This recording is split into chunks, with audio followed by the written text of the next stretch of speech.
High, আমার নাম রাফিউজ্জামান সিফাত। গত কিছুদিন ধরে ই-কমার্স সাইট ইভেলি নিয়ে ব্যাপক আলোচনার জন্ম হয়েছে। ইভেলিতে যারা কাস্টমার ছিল, যারা টাকা ইনভেস্ট করেছে, তারা সঠিক সময়ে প্রোডাক্ট পাচ্ছে না এবং বর্তমান প্রেক্ষাপটে ইভেলি থেকে তারা তাদের যেই অর্থ তারা ইভেলিতে ইনভেস্ট করেছিল সেই টাকাটি আসলে উঠে আসবে নাকি সেটা নিয়েও একটা দারুণ সংশয় দেখা দিয়েছে। এমন অবস্থায় অনেকেই বলছে ই-কমার্স সাইট ইভেলি একটা পঞ্জি স্কিমের সাথে যুক্ত। পঞ্জি স্কিমটা তাহলে কি, এবং পঞ্জি স্কিমের মডেলের সাথে ইভেলির কতটুকু সাদৃশ্য রয়েছে, সেই বিষয়টা জানার জন্য আমাদের প্রথমে পঞ্জি স্কিমটা কি সেটা আসলে একটু বোঝা উচিত। এই ভিডিওতে আমি আপনাদেরকে পঞ্জি স্কিম সম্পর্কে কিছুটা ধারণা দেওয়ার চেষ্টা করব এবং তারপরে আমি ইভেলির বর্তমান পরিস্থিতি এবং ভবিষ্যতের ইভেলি সম্পর্কে আমার মতামতটি আমি ব্যক্ত করার চেষ্টা করব। তো চলুন আমরা দেখি পঞ্জি স্কিমটা আসলে কি। ইকোনমিক মার্কেটে পঞ্জি স্কিম এক ভয়াবহ বিজনেস মডেল। ভয়াবহ এই কারণেই, কারণ এই পঞ্জি স্কিমের মাধ্যমে ইনভেস্টর বা গ্রাহকদের বিপুল পরিমাণে অর্থ আত্মসাৎ করা হয়েছে বিশ্বের বিভিন্ন দেশে বিভিন্ন সময়। পঞ্জি স্কিমের নামকরণটা হয়েছিল ইটালিয়ান এক নাগরিক চার্লস পঞ্জি নামে, যিনি আমেরিকাতে এই পঞ্জি স্কিমের মাধ্যমে বিপুল পরিমাণে অর্থ আত্মসাৎ করেছিল। আসলে পঞ্জি স্কিমটা কি, এটা কিভাবে কাজ করে? আমরা মনে করি পঞ্জি স্কিমার, তার নামই আমি দিচ্ছি পিএস, তিনি কিছু ইনভেস্টর জোগাড় করেছেন, কিছু কাস্টমার জোগাড় করেছেন এবং তাদেরকে তিনি কনভিন্স করার চেষ্টা করেছে এই বলে যে আপনি যদি আমাকে কিছু টাকা দেন, আগামী মাসে বা আগামী বছরে আমি আপনার টাকার দ্বিগুণ টাকা ব্যাক করবো আপনাকে। আমার কাছে এত চমৎকার একটা বিজনেস মডেল আছে। সো পঞ্জি স্কিমারের কথায় মোটিভেট হয়ে আমি মনে করি রফিক নামে একজন কাস্টমার তাকে প্রথম মাসে 10,000 টাকা দিয়ে দিল। ঠিক আছে ভাই, আপনি যেহেতু বলছেন, আমি আপনার কথা বিশ্বাস করে আমি আপনাকে 10,000 টাকা দিলাম। 10,000 টাকা গেল, ঠিক আছে, একটা রিস্ক সে নিল। কথা ছিল কি, দ্বিতীয় মাসে রফিকের 10,000 টাকা 20,000 টাকা হয়ে যাবে। পঞ্জি স্কিমে শুধু রফিক না, এইরকমভাবে আরও অনেককেই তার বিজনেস মডেলের আওতায় আনার চেষ্টা করে। সো রফিকের সাথে আরেকজন আছে শফিক, তাকেও পঞ্জি স্কিমের একই কথা বলে, আপনি যদি আমাকে প্রথম মাসে কিছু টাকা দেন, আমি আপনাকে দ্বিতীয় মাসে সেই টাকা দ্বিগুণ টাকা ব্যাক করবো। শফিকের কাছে টাকা একটু বেশি আছে, সে 20,000 টাকা ইনভেস্ট করলো। সো বর্তমানে পঞ্জি স্কিমারের কাছে আসলে মূলধন, আসল টাকা আসলে কত? মূলধন আসল 10,000 আর 20,000, 30,000 টাকা, রাইট? দ্বিতীয় মাসে পঞ্জি স্কিমারের কথা অনুযায়ী রফিকের পাওয়ার কথা 10,000 জায়গায় 20,000 টাকা এবং শফিকের পাওয়ার কথা 20,000 জায়গায় 40,000 টাকা, দ্বিগুণ টাকা। কিন্তু আসলে দ্বিতীয় মাসেও পঞ্জি স্কিমারের কাছে কিন্তু 30,000 টাকাই আছে, কারণ সে তো আসলে কোনো কিছু ইনভেস্ট করতেছে না, সে জাস্ট গ্রাহকের কাছ থেকেই কিছু টাকা নিয়ে তার কাছে জমা রাখছে। কিন্তু রফিক এবং শফিক ভাবতেছে তাদের দুইজনের টাকাই আসলে পঞ্জি স্কিমারের কাছে বর্তমানে টাকার পরিমাণ, যেই টাকাকে আমি বলতেছি হাওয়া টাকা, এই হাওয়া টাকার পরিমাণ, এই হাওয়া টাকার পরিমাণটা 20,000 আর 40,000, 60,000 টাকা। কিন্তু আসলে কিন্তু পঞ্জি স্কিমারের কাছে আছে 30,000 টাকা। দেখেন, এখানে কিন্তু একটা পার্থক্য তৈরি হয়ে যাচ্ছে। এখন দ্বিতীয় মাসে রফিক একটা বাড়ি মারা দেখলো, সে পঞ্জি স্কিমারকে বললো যে আমার টাকা আমি পাইছি, খুবই খুশি আমি, আপনি আমাকে আমার টাকা ব্যাক করেন। সে দেখতে চাচ্ছে আসলে পঞ্জি স্কিমার তাকে টাকা দিতে পারে নাকি। ভাই, পঞ্জি স্কিমার কিন্তু তাকে টাকা দিতে পারবে, কারণ পঞ্জি স্কিমারের কাছে তো আসলে 30,000 টাকা আছে, দুইজনের টাকা মিলায়। যেহেতু শফিক টাকা চায় নাই, তো সে রফিকের 20,000 টাকা কিন্তু সে অলরেডি এখান থেকে দিয়ে দিতে পারতেছে। তখন পঞ্জি স্কিমারের কাছে থাকবে আসলে 10,000 টাকা আসলে, এবং রফিকের টাকা সে তাকে দিয়ে দিছে। রফিক তো 10,000 টাকা দিয়ে 20,000 টাকা পাইছে এক মাসের ভিতরে, সে তো মহা খুশি। মানে সে পঞ্জি স্কিমারকে মোটামুটি মানে ফেরেস্তার কাতারে নিয়ে চলে গেছে। এই যে এই লোকের কাছে আসলে ভয়াবহ একটা বিজনেস মডেল আছে, আমি প্রমাণ, এই আমি 10,000 টাকা দিয়েছিলাম, আমি 20,000 টাকা পাইছি। সে কিন্তু আসলে রিয়েল একটা কাস্টমার। তো সে তো মহা খুশি, সেই কথা তার বন্ধু বান্ধব আত্মীয় স্বজন সবাইকে বলে বেড়ানো শুরু করলো যে এই পঞ্জি স্কিমারের কাছে, পঞ্জি স্কিমার নাই, ভদ্রলোকের কাছে, এই লোকের কাছে ভদ্রলোক চমৎকার বিজনেস মডেল আছে, যেখানে টাকা দিলে মাসের এক মাস পরে সেই টাকা দ্বিগুণ পরিমাণে তিনি ব্যাক করতে পারেন। ফেকের কথা শুন না, তার বন্ধু মিহির, তার কাছে আরো বেশি টাকা আছে, সে 50,000 টাকা ইনভেস্ট করে ফেললো। কারণ রফিক তো টাকা পাইছে, সে তো প্রমাণ দিছে। সো রফিকের বন্ধু মিহির টাকা দিয়ে দিল। সো এখন পঞ্জি স্কিমারের কাছে আসলে কত টাকা আছে? তার কাছে আগে ছিল 10,000 টাকা, এখন আবার একটা 50,000 টাকা ঢুকছে, তার কাছে এখন আছে 60,000 টাকা। 10,000 আর 50,000 60,000। এটা হচ্ছে আসলে পঞ্জি স্কিমারের কাছে মূলধনটা আসলে এত আছে, তার কাছে আসল টাকাটার পরিমাণ এত। কিন্তু অন্যরা কিন্তু ভাবতেছে তার কাছে আসলে যেহেতু 60,000 টাকা ছিল, এখান থেকে আবার 20,000 টাকা দিয়ে দিছে, সো তার কাছে আসলে ছিল 40,000। তার সাথে সাথে আবার 50,000 টাকা ঢুকলো, সো তার কাছে হাওয়া টাকার পরিমাণ 90,000 টাকা। কিন্তু আসলে কিন্তু তার কাছে আছে 60,000 টাকা। এখন তৃতীয় মাসে গিয়ে কি হইল? তৃতীয় মাসে শফিকের 40,000 টাকা ডাবল হয়ে যাওয়ার কথা, 80,000 হয়ে যাওয়ার কথা। মিহিরের 50,000 টাকা 1,00,000 টাকা হয়ে যাওয়ার কথা, রাইট? তো তখন তারা ভাবতেছে কত? পঞ্জি স্কিমারের কাছে টাকার পরিমাণটা আছে আসলে 1,80,000 টাকা। দ্বিতীয় মাসে তারা ভাবতেছিল 90,000 টাকা আছে, কিন্তু তৃতীয় মাসে তারা ভাবতেছে তার কাছে আছে 1,80,000 টাকা। কিন্তু আসলে কিন্তু পঞ্জি স্কিমারের কাছে আছে 60,000 টাকা, কারণ নতুন কেউ তো তার কাছে ঢুকে নাই ততক্ষণ পর্যন্ত। এই টাকাটা তার কাছে আছে, সে তো কোনো বিজনেস ইনভেস্টও করার নেই করতেছে, সে মানুষকে কনভিন্স করা ট্রাই করতেছে আমার কাছে টাকা আছে 1,80,000, আসলে কিন্তু তার ব্যাংকে আছে 60,000 টাকা। আবার খুব উৎসাহী হয়ে, যেহেতু সে টাকা ব্যাক পাইছে, রফিক আবার তার এখানে ইনভেস্ট করতে চলে আসলো। রফিক তাকে তৃতীয় মাসে আর 1,00,000 টাকা দিয়ে দিল। সো এখন পঞ্জি স্কিমারের কাছে আছে 60,000 আগে ছিল, আর 1,00,000 টাকা ঢুকলো এখন। তো 1,60,000 টাকা পঞ্জি স্কিমারের আসল টাকা, মানে এই টাকাটা আসলে তার কাছে আছে। কিন্তু ওরা ভাবতেছে ওদের কাছে আছে, এই আগের ছিল 1,80,000, আর রফিক যেহেতু আবার টাকা দিছে 2,80,000, অর্থাৎ এখানে প্রায় 1,20,000 টাকার ডিফারেন্স কিন্তু তৈরি হয়ে গেছে। আর চতুর্থ মাসে গিয়ে কি হইল? তারই 80,000 টাকা দ্বিগুণ হয়ে যাবে, 1,60,000 টাকা হয়ে যাবে। মিহিরের 1,00,000 টাকা দ্বিগুণ হয়ে 2,00,000 টাকা হয়ে যাবে, এবং রফিকের 1,00,000 টাকাও 2,00,000 টাকা হয়ে যাবে। তারা তো এই আশাই করতেছে, অর্থাৎ তারা ভাবতেছে পঞ্জি স্কিমারের কাছে 4 আর 5 লক্ষ, অর্থাৎ 5,60,000 টাকা পঞ্জি স্কিমারের কাছে আছে। তারা ভাবতেছে এই টাকাটা হাওয়াই টাকা, কিন্তু আসলে কিন্তু পঞ্জি স্কিমারের কাছে টাকা আছে 1,60,000। এরকম করে যদি পরের মাসে যায়, তারা ভাবতেছে পঞ্জি স্কিমারের কাছে পরের মাসে হয়তো বা টাকার পরিমাণটা আরো বাড়বে, কিন্তু পঞ্জি স্কিমারের কাছে কিন্তু সেই টাকাই আছে। এখানে আপনি লক্ষ্য করেন, শুধু শফিক কিংবা মিহির না, এই টাকায় যখন শফিক অ্যানাউন্স করে দিল যে আমি টাকা পাইছি, তখন কিন্তু অন্যরাও আরো তার প্রতি ইন্টারেস্ট হয়ে ইনভেস্ট করা শুরু করবে, এবং পঞ্জি স্কিমার কিন্তু আস্তে আস্তে তার মূলধনটা বাড়াইতে পারবে। কিন্তু কখনোই সে এই যে একটা ডিফারেন্স তৈরি হচ্ছে, এই ডিফারেন্সটা কখনোই সে কাভার করতে পারবে না, কারণ তার কাছে তো ওইরকম কোনো বিজনেস মডেল তার কাছে নাই। হ্যাঁ, এখানে শুরুর দিকে কিছু ব্যক্তি, পঞ্জি স্কিমের শুরুর দিকে কিছু ব্যক্তি কিন্তু লাভবান হয়, যেমন রফিক কিন্তু লাভবান হয়েছে।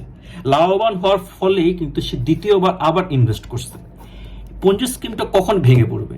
এই চতুর্থ স্টেজে এসে এরা তিনজনই যদি পঞ্জি স্কিমারের কাছে যদি বলে, ভাই আমাদের অনেক লাভ হয়েছে, আপনারা আমাকে এই টাকাটা আমাকে ব্যাক করেন, আমাকে 1,60,000 টাকা ব্যাক করেন। হ্যাঁ, পঞ্জি স্কিমার একজনের টাকাটা ব্যাক করতে পারবে, কারণ তার কাছে 1,60,000 দিয়ে দিবে, কিন্তু সে দ্বিতীয় ব্যক্তির টাকাটা আর ব্যাক করতে পারবে না। তৃতীয় ব্যক্তির টাকা সে আর কখনোই ব্যাক করতে পারবে না, কারণ তার কাছে এই টাকাটাই নেই। কিন্তু ওরা কিন্তু ভাবতেছে ওর কাছে 5,60,000 টাকা আছে, সবার টাকা ব্যাক করতে পারবে। এই টাকাটা হাওয়াই টাকাটা ভাসতেছে, কিন্তু এই টাকাটা আসলে কোনো বাস্তবে এর টাকার অস্তিত্বই নেই। এটি হচ্ছে ভয়াবহ পঞ্জি স্কিম। এই পঞ্জি স্কিমের মাধ্যমে পৃথিবীর বহু দেশে বহু মানুষ নিঃস্ব হয়েছে। বাংলাদেশেও বহু প্রতিষ্ঠান পঞ্জি স্কিমের চেষ্টা করেছে। রিসেন্টলি আমার কিছু কমার্স সাইটের কথা শুনতে পাচ্ছি।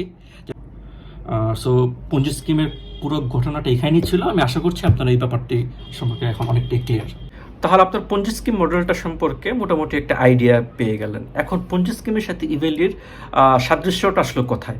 ইভেলিও কিন্তু শুরুর দিকে তারা অফার দিচ্ছিল 2,00,000 টাকা দামের বাইক তারা 1,00,000 টাকায় দিয়ে দিচ্ছে, 1,60,000 টাকা দামের ল্যাপটপ তারা দিয়ে দিচ্ছে 80,000 টাকায়, তারা 1,20,000 টাকা দামের ক্যামেরা দিয়ে দিচ্ছে 60,000 টাকায়, অর্থাৎ তার অর্ধেক দামে যে কোনো একটা প্রোডাক্ট আপনাকে তারা আপনার হাতে তুলে দিচ্ছে, এবং এই জন্য তারা সময় নিচ্ছে 2 মাস বা 3 মাস বা 4 মাস।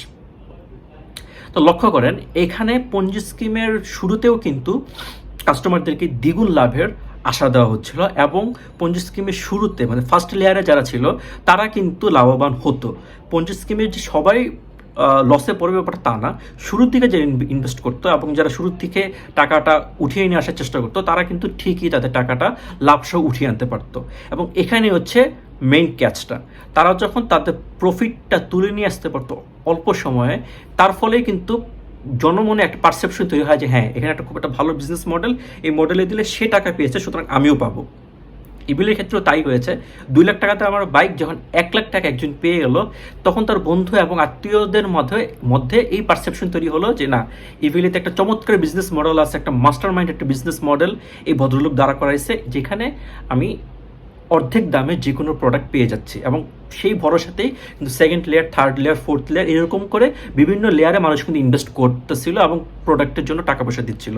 কিছু কিছু মানুষ কিন্তু অবশ্যই প্রোডাক্ট পেয়েছে এবং সেই কিছু কিছু মানুষকে প্রোডাক্ট দেওয়াটাই হচ্ছে পঞ্জি স্কিমের প্রধান টার্গেট। তারা মানুষকে প্রোডাক্ট দিবে, তারা মানুষকে প্রোডাক্ট দিয়ে এটুকু বুঝাবে যে হ্যাঁ আমার এই মডেলটা খুব ভালোভাবে কাজ করছে, সুতরাং আপনি আমার এখানে নিশ্চিন্তে ইনভেস্ট করতে পারেন। এবং সেই সুযোগটাই যখন সবাই নেওয়ার চেষ্টা করে, তখন শেষের দিকে মানে শেষের লেয়ারে যখন বহু সংখ্যক মানুষ, হাজার হাজার মানুষ যখন সাইটগুলোতে যখন টাকা ঢালা অলরেডি শেষ, তখনই আসলেও ওই সম্পূর্ণ মডেলটা কলাপস করে, যখন সব মানুষ একসাথে তার টাকাগুলো দাবি করে। আপনি লক্ষ্য করেন ইভেলি নিয়ে এখন পর্যন্ত কিন্তু কোনো সমস্যা হচ্ছিল না, কিন্তু যখনই ইভেলির প্রত্যেকটা কাস্টমার বলতেছিল যে না আমার ভাই আমার প্রোডাক্ট আমার দেন, আমার তখনই কিন্তু ইভেলি মোটামুটি একটা কলাপসের পর্যায়ে চলে গেছে। কারণ ইভেলির কাছে বর্তমানে সকল কাস্টমারকে তার প্রোডাক্ট বুঝিয়ে দেওয়ার মতো সামর্থ্য তাদের নাই। বাংলাদেশের বেশ কিছু লিডিং পত্রিকায় ইতিমধ্যেই খবর এসেছে ইভেলির মূলধন আছে 65 কোটি টাকা, কিন্তু তাদের দেনার পরিমাণ 403 কোটি টাকা, যেটা আমরা পঞ্জি স্কিমে দেখেছি। পঞ্জি স্কিমের মূলধন আছে 1,60,000 টাকা, কিন্তু মানুষজন ভাবতেছে তাদের কাছে টাকা আছে 5,60,000 টাকা। অর্থাৎ এই যে গ্যাপ, এই গ্যাপটা কখনোই পূরণ করা সম্ভব না যদি না ইভেলিতে নতুন কোনো ইনভেস্ট আসে, যদি না ইভেলিতে নতুন কোনো তারা বিজনেস মডেল শুরু করে। কিন্তু ইভেলের জন্য এখন এই পরিস্থিতিটা এতটাই ভয়াবহ, তাদের যে রেপুটেশনটা ছিল, এর ফলে নতুন ইনভেস্টর আসলে তাদের এখানে ইনভেস্ট করার মতো সাহসটা আসলে কতটুকু পাবে সেটা একটা বড় বিষয়।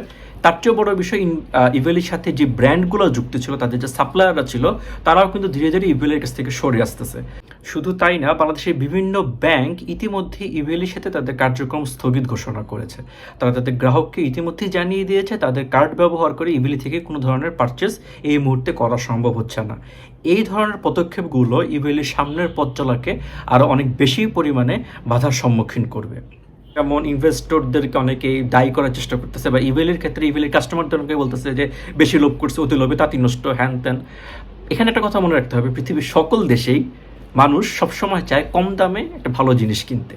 আপনি দেখেন পঞ্জি স্কিমের সবচাইতে বড় ঘটনা ঘটেছে কিন্তু আমেরিকাতে বার্নি ম্যাডফ নামের যে ব্যক্তি, তিনি ছিলেন আমেরিকাতে খুবই স্বনামধন্য একজন ব্যবসায়ী, শেয়ার মার্কেটে তিনি ব্যবসা করতেন এবং তিনি খুব পায়োনিয়ার টাইপের একজন বিজনেসম্যান ছিলেন। এবং তার উপর ভরসা করেই কিন্তু মানুষ, আমেরিকার বিপুল সংখ্যক মানুষ ইনভেস্ট করেছিল। এবং ধারণা করা হয় বার্নি ম্যাডফ প্রায় $65 বিলিয়ন অর্থ আত্মসাৎ করেছিল। সো পৃথিবীর সকল দেশেই কিন্তু এইরকম বিজনেস মডেল মানুষ দাঁড়া করানোর চেষ্টা করে। এখানে শুধু বাংলাদেশের কাস্টমাররাই লোভী, পৃথিবীর সকল কাস্টমাররা খুব ভালো, ব্যাপারটা আসলে তা না।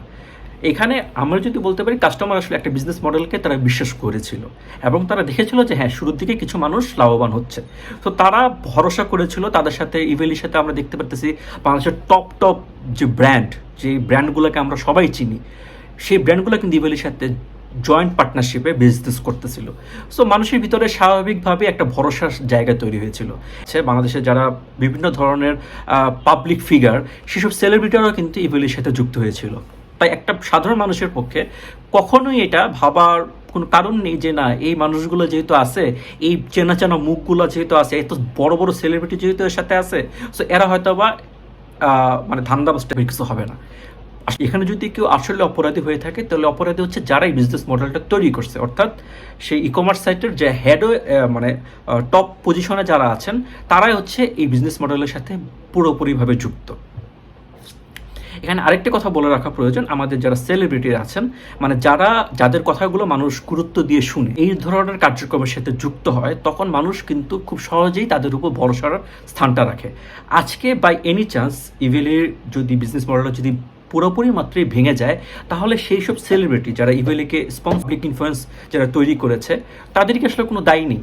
পাবলিক কিন্তু সেসব ব্র্যান্ড, সেসব সেলিব্রিটি, তাদের চেহারা দেখেই কিন্তু এখানে আরও বেশি পরিমাণে উৎসাহী হয়েছিল ইনভেস্ট করার জন্য বা প্রোডাক্টগুলো কেনার জন্য। সো এখানে যতক্ষণ পর্যন্ত ইভেলি তাদের সাথে ছিল, তাদেরকে টাকা পয়সা দিয়েছে, তারা খুশি। যখন থেকে ইভেলি বিজনেস মডেল পড়ে যাওয়া শুরু করছে, তখন থেকে সেলিব্রিটিরা তাদের রাস্তা মাইপা নিছে। ব্যাপারটা তো আসলে এমন হওয়া উচিত ছিল না। আপনি যখন একটা ব্র্যান্ডকে প্রমোট করবেন, আপনি যখন একটা ব্র্যান্ডের অ্যাম্বাসেডর হবেন, তখন আপনার অবশ্যই জানা উচিত সেই ব্র্যান্ডের ইনস অ্যান্ড আউট সব কিছু আপনার বিবেচনা করা উচিত।